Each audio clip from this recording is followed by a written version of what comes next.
Makadi mhuri yeZimbabwe inoitwa Pastor Norman Rukato from Mvuma, asi pari zvino pandigere pano ndiri muHarare budiriro 5B. Nekuda kwekuti ndakauya muHarare kundizobatsirwa kuchipatara neproblem yandiinayo, problem yange yaane makore ndiinayo since 20 ndikati backdated back to 2016 ndopandakatanga kuita a problem yegumbo, though it seems like it was a minor problem yandinayo richirwadza here and there, but yakazodevelopa to be a major problem. 2019 ndobva gumbo rangu rachikoka. Samushure mekuchikoka kwegumbo rakabva razodevelopa madoctors vanoti osteogenic sarcoma. It's a sort of a bone cancer. Sarakabva ratanga kuzvimba richizvimba ndofika pakutarisa munotoona kuti magariro andakaita this one idiki bichana pane iri rakazvimba. Saka kuzvimba kwarakaita, this growth yakabva yabatanidza nepelvis bone. Saka ndo problem yakazondibvisa kumvuma kuti ndichinge ndichiya kuno kuHarare kuti ndiri Gomo Hospital kunotsvaka help. Mushure mekunge ndasanganawo naAngoseini, vakauya vakaita sei, vakanditora kumvuma ndichirwadziwa, ndichichema, ndichishungurudzika, chiti dai Mwari vangondirangarirawo, but thank God vakamutsawo muranda wavo vakabva kuno kuHarare vakasvika Mvuma vakandiona, vakwanisa kundibatsira, nehama dzeZimbabwe dzakwanisa kundibatsira vamati mana nyika. Alright, so mungada kumbotitsanangurirawo rwendo rwenyu rwekurapwa, jeni yenyu yekurapwa kuti zvakamira sei kubva pamakatanga kurapwa, uyezve muri kurapwa kupi? Saka kubva parakatyoka gumbo rakanga richinzi rinofarira kuitwa inonzi total hip replacement. Parakatyoka ndo zvaraifanira kunge richiitwa nguva idzodzo. Saka that was 2019. Satagara 2019 2020 takatadza kuwana mari yaidiwa because simbi yacho yekuisa mukati imomo yekureplace hip yaita $2,000. Saka ndakatadza kuwana mari iyoyo. Saka makore akaramba achifamba from 2019 2020 2021 kusvika pana 2025 patiri panapa. Saka nokudaro problem yairamba ichiita sei ichikura ichidevelopa. Saka mushure mekunge tauya kuchipatara kuti tizoona madoctors, mushure mekunge mhuri yeZimbabwe yabatsira kuti ndinge ndichiwana mari yekuenda kuchipatara, patakasvika vakabva vati solution yakapiwa parakatyoka nepatasvika zvatisiyanei. Saka takufanira kutangidza panyuwani kuti tione kuti tingaita sei, because iyo solution inogona kunge isingachafiti nepasvika problem. Saka vakatanga kuita matests yakasiyana siyana vaita paHarare Hospital, anosanganisira CT scan yandakaita 2 weeks ago, and also imwe inonzi biopsy yandakaita also a week ago, ine maresults anova ndakamirira ike zvinezvi kuti kana achinge abuda maresults acho on Friday tonoona zvakare madoctors kuti vachitipa kuti what's the way forward in terms of treatment yavangatipa. Saka pari zvino ndakamirira maresults ebiopsy kuti kana achinge auya then madoctors okwanisa kupa way forward. Alright. Saka nderupi rubatsiro rwamaonawo kubva kumhuri yeZimbabwe? Ndabatsirwa zvakanyanya zvisingaiti nemhuri yeZimbabwe.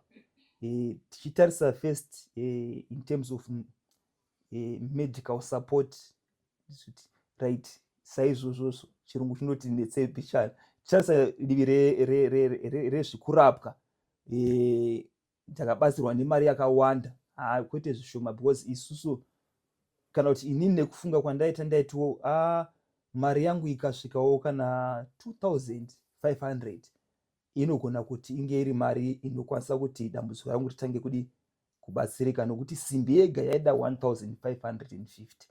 Saka kozoita zvimwe zvakasiyana siyana zvakafanana nokuti pari zvino pandakaitwa CT scan takashandisa mari inogona kusvika $400 kuti process yacho yese ipere. Matest eblood, kutenga zvimwe zvavaitiwo zvaidiwa ipapo, then kubhadhara CT scan yacho nezvimwe zvakadaro daro. Saka mamwe maside payments aida kuitwa, kuzotengawo pabiopsy, kunotenga tsono dzacho dzinoda kushandiswa, nekuzobhadhara kwacho madoctors kuti aite biopsy yacho, nekuendesa kulab kune maresults kwatikumirira maresults ekezvinezvi, nedzimwe mari dzaida ipapapo. Saka side iro remedication kana kuti rekuti ndirapwe, isaidi rekuti ranga richidawo mari yakati wandei, uye tisikatozivi kuti tichasvika kupi nekudiwa kwemari kuti ndinge ndichirapiwa. But mhuri yeZimbabwe yakandibatsira zvakanyanya zvekutiwo ndinoona kuti pandoenda kuchipatara ndoenda ndine mari yakakwana. Vachisvika vachibvunza kuti mune mari yakati here, toti mari iripo. Mune mari yakati here, toti mari iripo, nekuti tiri kusvika tine mari yakaringana, kuti mhuri yeZimbabwe yakaunza mari yakawanda chaizvo kuti tinge tichiita sei, tinge tichisvika patarget yatanga tichida 2500. Thenwo tichibva ipapo kune vazhinji vakauyawo vachibatsira nenyaya yechikafu, kuti tiwanewo chikafu chakanaka pakudya nezvimwe zvakasiyana siyana. Semunhu anenge asinganzwi zvakanakawo, pamwe pacho unombonzwa kuti dai ndambodyawo mabhanana, dai ndambodyawo maorange, kana kuti ndambomwawo 100% juice, zvimwe zvinhu zvakaita semazoe orange achiita saka nanyongo kana zvakadaro daro. But mhuri yeZimbabwe yakauya ikandibatsira panyaya dzakadaro, vamwe vachitoita kuunza chikafu direct kumba. Saka ndorumwe rubatsiro rwandakawana sofa. Kwozotiwo vamwe vakauya kuzoita aid nenyaya yemarentals, kumvumba kwandogara vakabhadhira marentals last month, and vamwe they are promising kuti this month end vachange vachibhadhira marentals, kunyange ndiri kuno kuHarare vakwasobhadhira marentals emba yandiri kugara kumvuma. Saka ndo rubatsiro rwandiri kuwana. Handisingakanganiwo, pane vamwe vari kundivigirawo mbatya kubva UK pavari kuuya mwedzi uno, vakati tichakuvigiraiwo zvinodziya zvokuti munge muchiita sei, munge muchipfeka. Saka ndiri kuona rubatsiro maareas akasiyana siyana akaita seiwa kubva kumhuri yeZimbabwe. Alright. But tiri papo tiri kuona kuti kufamba kwenyu nerwendo rwichiripo, nekuti hazvisati rwazivikanwa kuti tiri kuperera papi. Nderupi rumwe rubatsiro rwamuchiri kuda kubva kumhuri yeZimbabwe tichitarisana nekurapwa kwamakatasana? Takatarisana nenhau yekurapwa, chokwadi rwendo rwacho runenge ruchipo, because runenge ruchipo rwakati rebei. Saka toramba ichitarisira kuti mhuri yeZimbabwe irambe ichitanga nekunyengetera kuti zvise zvifambe zvakanaka. Minamato tinoikumbira zvakanyanya kumhuri yeZimbabwe kuti zvise zvifambe zviri mugwara, then todzoka kunyaya iyo yenhandikire yekurapwa. Because kufambawo dzimwe dzenguva kubva kumba kuenda kuchipatara nekudzoka, munhu unofanira kunge uchifamba netransport yaunofamba nayo. Pamwe pacho unofanira kuti taxi yanofamba nayo uri one, nekuda kwemacomplications akadaro iwayo. Saka ndezvimwe zvokuti mari yetransportation, fuel yavamwe vanhu vachitakura nezvimwe zvakadaro. Tozosvika panyaya yemedication yacho iyoyo, hatisati taziva kuti tiri kugumira papi, kana kuri kuti sekutaura kwakaita musi wokutanga kuti maybe vanogona kunge vachida kuita zvakaita sana chemotherapy, matreatments anogona kutora nguva yakati rebei. Havasati vazvava vacertify kuti that's the actual treatment yavachatora, but kuti vapedze that growth iyoyo vaingotaura kuti maybe that's the way they can take. Saka tikutarisa kuti maybe we can go maybe 4, 5, 6 months munzira yacho yekurapwa. Saka tinoramba tichikumbira kumhuri yeZimbabwe kuti varambe vachimira neni, varambe vachindisapota nebasa rakatangwa naAngo. Tinotenda kuti nebhaibheri roti hanzi wakatanga basa rakanaka mamuri acharipedzisa. Tinotenda kuti mhuri yeZimbabwe makatanga basa rakanaka. Pandanga ndichichema ndichishungurudzika, mukaunza mufaro mukati meupenyu hwangu. Saka ndinotenda kuti basa rakanaka ramakatanga mukati meupenyu hwangu rinopera nesapoti inobva kwamuri. Thank you.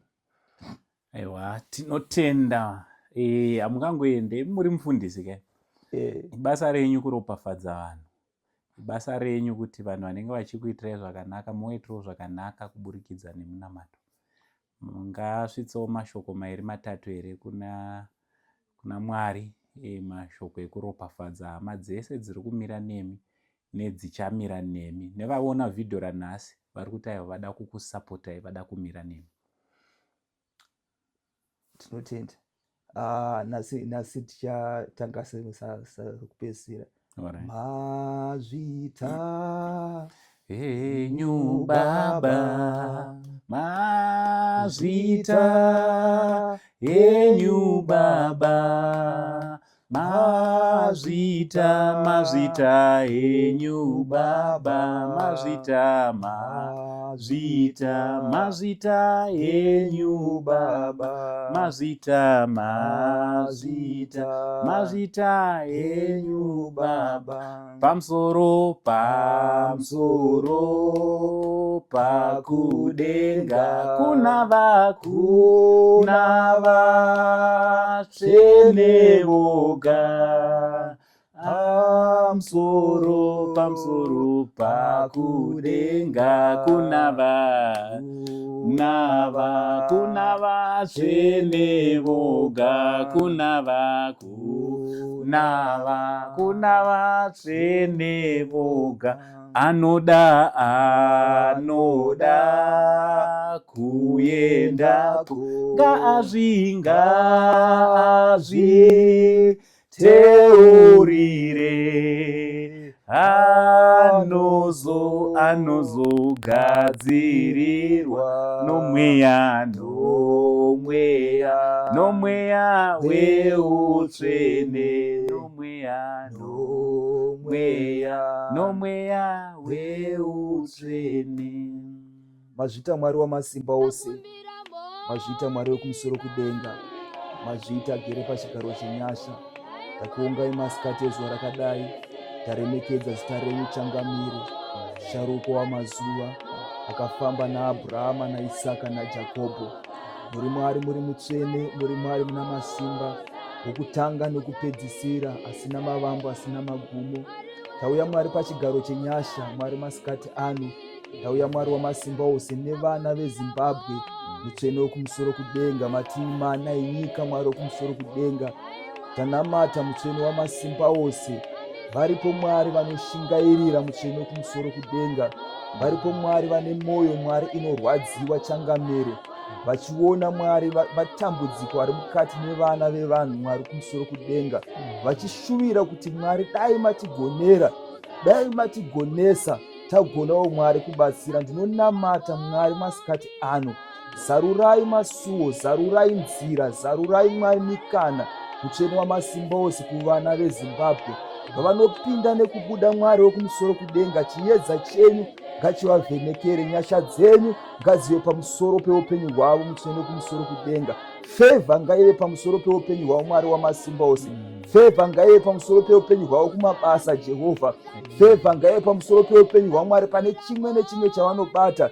Vanobata mibato yamaoko, Jehovha, makataura ndicharopafadza basa remaoko ako.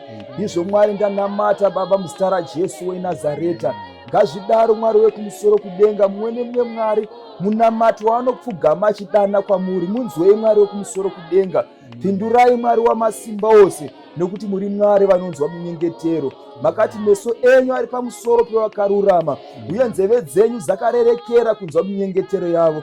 Ndizvo Mwari ndakumbirira mumwe nemumwe changamire, Mwari wamasimba ose, paanopfugama, paanonzwa shungu, paanonzwa kuchema mukati mehana, paanonzwa kudana kwamuri kuti Mwari dai Mwari marangarira. Inzwai minamato, Mwari wekumusoro kudenga. Ropafadzai vana venyu changamire. Tungamirai Mwari wamasimba ose.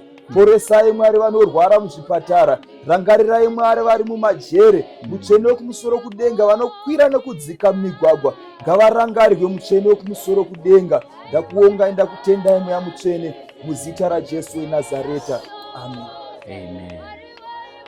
Tatenda munhu waShe. Amen. Thank you so much. Mwari akuitirewo zvakanaka nemi. Amen.